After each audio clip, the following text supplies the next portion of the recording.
Salut, c'est Ogier, je suis très content de te retrouver dans cette nouvelle vidéo.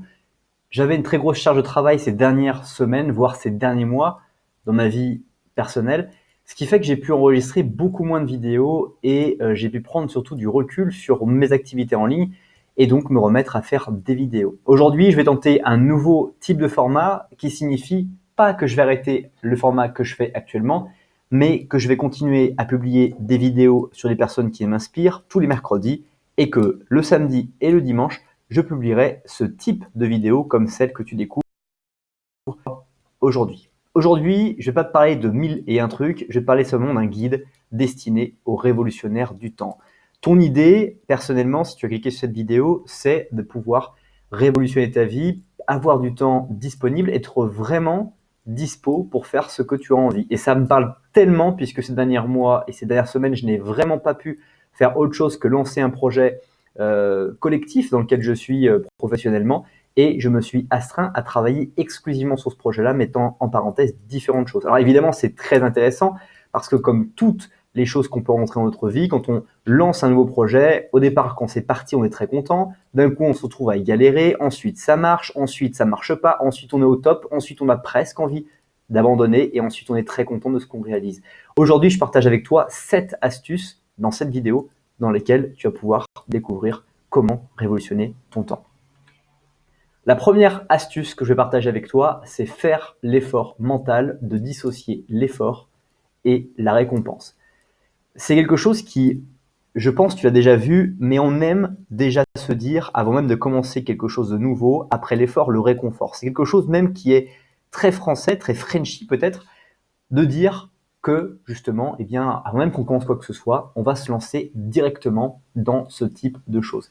Et ce que je trouve qui est assez paradoxal, c'est que du coup, on va vouloir que l'effort soit le plus court possible, exclusivement et simplement afin que la récompense arrive rapidement. Donc en dissociant ces deux choses, effort et récompense, on va réussir à pouvoir être dans l'effort beaucoup plus longtemps, beaucoup moins succomber à la volonté de s'arrêter, de vouloir faire une pause, de vouloir faire autre chose et pouvoir continuer à persévérer dans ce que nous réalisons. La récompense, par exemple, pour quelqu'un qui fait du sport en semaine, ça va être ce fameux cheat meal, ce fameux repas dans lequel on peut tricher, on peut manger des aliments qui ne sont pas du tout diététiques, ou en tout cas qui ne vont pas permettre de développer la musculature ou la perte de graisse que nous souhaitons pour notre corps, et donc, en fait, de pouvoir cheater. Donc, cette récompense-là, beaucoup de personnes ne vont faire qu'une seule chose toute la semaine durant, c'est l'attendre. Attendre cette fameuse récompense. Donc, tu as compris sur cet effort-là, faire l'effort mental de dissocier effort et récompense est quelque chose qui va vraiment payer pour te permettre d'être vraiment invincible dans ta détermination et ton initiative personnelle. Deuxième astuce, c'est affranchis-toi de la culpabilité. La culpabilité est quelque chose qui est très français également sur le fait qu'on va vouloir porter tout le poids du monde sur ses épaules. On va avoir envie de toujours se sentir coupable, responsable d'une situation et de finalement ne pas être totalement satisfait de ce qui nous est arrivé dans notre vie parce que il y a eu un paramètre, un facteur, une chose qui ne nous convenait pas totalement comme nous aurions aimé que ça se passe. Et en fait, tout ça, encore une fois, c'est du temps qu'on perd. C'est du temps perdu à vouloir souhaiter une situation passée, différente, dans le présent, et même l'envisager dans le futur différemment, alors que c'est très difficile de pouvoir le réaliser.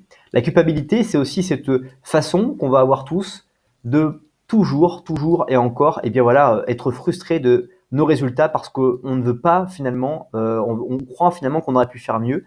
Et c'est vrai, on aurait pu faire mieux, mais il faut se soigner. Les résultats que nous avons dans le passé sont les résultats de notre attitude de l'instant du passé. Aujourd'hui, notre attitude peut être différente et nous permettre d'avoir de nouveaux résultats.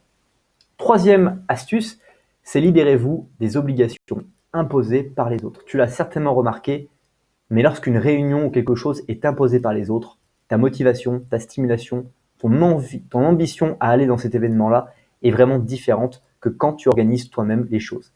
Et très souvent, on va avoir des obligations de plus en plus qui vont nous être imposées par les personnes dans lesquelles on va être engagé collectivement ou engagé psychologiquement alors qu'on n'a pas du tout envie de les faire.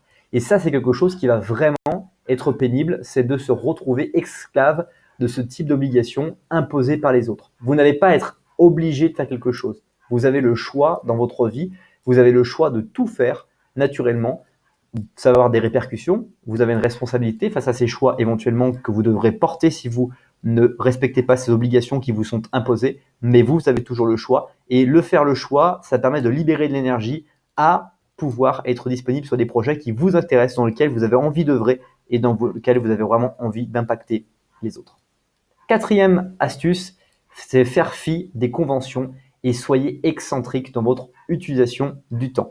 Les gens utilisent principalement leur temps de la même manière. Ils dorment 8 heures par nuit, ils travaillent ou en tout cas vivent 16 heures par jour et vont passer peut-être 2 heures sur leur smartphone, les réseaux sociaux et la télévision, ce qui va faire qu'ils vont avoir tous pratiquement le même rythme de vie. C'est une convention sociale, un exemple d'habitude sociale que les gens vont tous utiliser. Comment peux-tu utiliser ton temps différemment? Sois excentrique. Est-ce que c'est de te lever plus tôt? Est-ce que c'est de te coucher beaucoup plus tard? Par exemple, il y a des entrepreneurs sur Internet qui promeuvent le fait de travailler de 17h à 1h du matin. C'est la période la plus productive pour faire des projets personnels qui vont avoir un impact long terme sur notre vie et sur notre niveau de bonheur.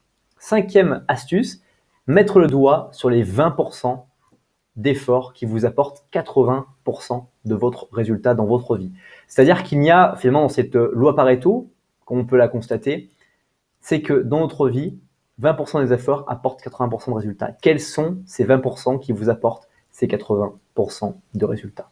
Sixième astuce, c'est amplifier les 20% de votre temps qui vous apportent 80% de résultats. Une fois que vous avez repéré ces 20% qui sont vraiment puissants pour vous, qui vous apportent ce que vous souhaitez dans votre vie, mettez-vous à amplifier l'utilisation de ces répétitions, de ces habitudes, de ces routines pour vous permettre d'atteindre des résultats encore plus incroyables et surtout percer la bulle que vous souhaitez percer. Enfin, septième et dernière astuce pour le temps, c'est d'éliminer ou réduire au maximum vos activités à faible valeur. Les fameuses activités qui prennent 80% de votre temps et qui ne vous apportent seulement que 20% de vos résultats. On l'a vu dans notre vidéo, la matrice créa, qui est à savoir d'ajouter quelque chose, de renforcer quelque chose, d'atténuer quelque chose ou d'éliminer quelque chose, est l'une des meilleures matrices pour créer une différence dans sa vie, mais aussi dans celle des autres. Et là, encore une fois, on est vraiment sur le éliminer ou réduire, donc éliminer ou atténuer vos activités à faible valeur. Quelles sont les choses que vous allez faire dans votre journée, que vous allez faire dans vos semaines, vos mois, vos années, qui vont avoir très peu d'impact sur votre niveau de bonheur et votre niveau de réussite dans votre vie, alors qu'il y a plein de choses que vous allez faire, comme ce coup de fil pour acheter un bien immobilier, ce coup de fil pour ouvrir un compte en banque et pouvoir placer de l'argent pour pouvoir avoir éventuellement des dividendes, ce coup de fil pour pouvoir avoir un nouveau travail, ou en tout cas ces articles, ces posts, ces citations, ces partages que vous allez faire avec votre communauté pour pouvoir permettre à des gens de mieux vivre leur vie. Ça, c'est quelque chose que vous pouvez véritablement donner et offrir et qui ont une vraie valeur ajoutée, surtout si ça fait sens et écho en vous. C'est déjà la fin de cette vidéo. Merci beaucoup pour le temps que tu as consacré à cette nouvelle vidéo. Si ce n'est pas encore fait, je t'invite à me dire dans les commentaires ce que tu penses de ce nouveau format de vidéo. Qu'est-ce qu'elle t'inspire? Qu'est-ce que tu en retiens? Qu'est-ce que tu n'apprécies beaucoup moins que les autres vidéos? Et comment je peux t'aider à t'améliorer ou en tout cas à partager d'autres choses qui pourraient vraiment encore plus t'intéresser que ce petit guide destiné aux révolutionnaires du temps. Dis-le-moi dans les commentaires, apprécie la vidéo et je te dis à très vite pour une prochaine vidéo.